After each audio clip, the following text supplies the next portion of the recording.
by her intense need to hide what is in her hand. Contest chair, Toastmasters, and honored guests. We search most of our lives for our purpose, unaware that the very thing that we are chasing is chasing us. I remember when I was a little girl, how much I loved writing letters to my parents, my family and friends. The joy that radiated over their faces as they read each word, expressing exactly how I felt about them. But time passed and life happens, and it seems as if the gift that I once loved gotten tossed beneath the ashes, the rubbish of hurt and unforgiveness. Perhaps you've done something for someone that brought you great peace. And in doing so, you didn't realize the impact you made on that person. Don't you think that would be great if our gift came with a manual? At least it would give us a heads up on the challenges we face. But who reads those things anyway? You would think that our gift would come out of something that we love. But no, it comes out of our hardships, our challenges. And it's actually in between the chapters of your successes, you'll find out your why. Not too long ago, I was on public assistance. And I went to my caseworker because I just found out that I can go to school and earn a certificate degree. I was excited. I ran inside of social services. I was ready, and I was just ready to fill out all types of papers. And then my caseworker told me no, because it's going to cost too much to send you to school. But wait, I'm the poster child for the eligibility checklist. What do you mean no? So I went home. I was hurt. So I called the supervisor and told him. I started telling my story from previous chapters. She sent me back to the caseworker and said, you may go to school.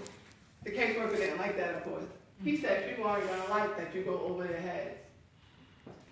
I say that once you become a student of what you desire most, your skills will increase. You'll begin to meet people who will open up the doors, help magnify your potential.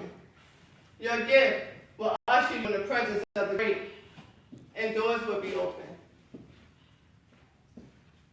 For a moment, I went from writing love letters to writing and saying exactly how I felt, with no thought of who I offended. If I hurt, I wanted you to hurt.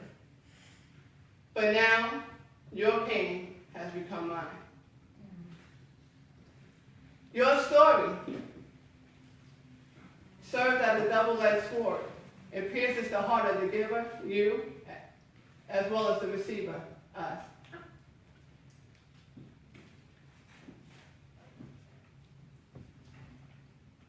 But then there's fear. Fear who says, you can't do that because of your shame, your hurt, your guilt, and everything that you've done in your past.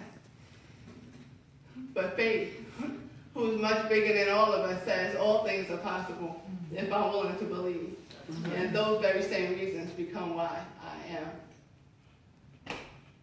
Now I begin to pick up the pen, no longer in control. I begin to strum the words along on the empty pages as it begin to replay the rhythm that no longer plays beautiful music in my soul. I encourage each of you to pick up your pen. The pen is only a representation of your gift. Some pens come with a cap from where the ink flows, covering the point, shielding it from your storm that should have caused it to dry out a long time ago. Other pens come with something that you will have to push up from up top, your faith. Either way, it's calling you to act, to get what is on the inside to come out as you leave your mark on the world that no one else can produce. The little girl, she sees what's in her hands now as the divine plans, the mysteries that tells a beautiful story. Now that she soars from out of the ashes, a new creation, She don't stand on her own strength, but the strength of the person who loves her more. Now she understands why there's medicine and love in the pen. Concept shift.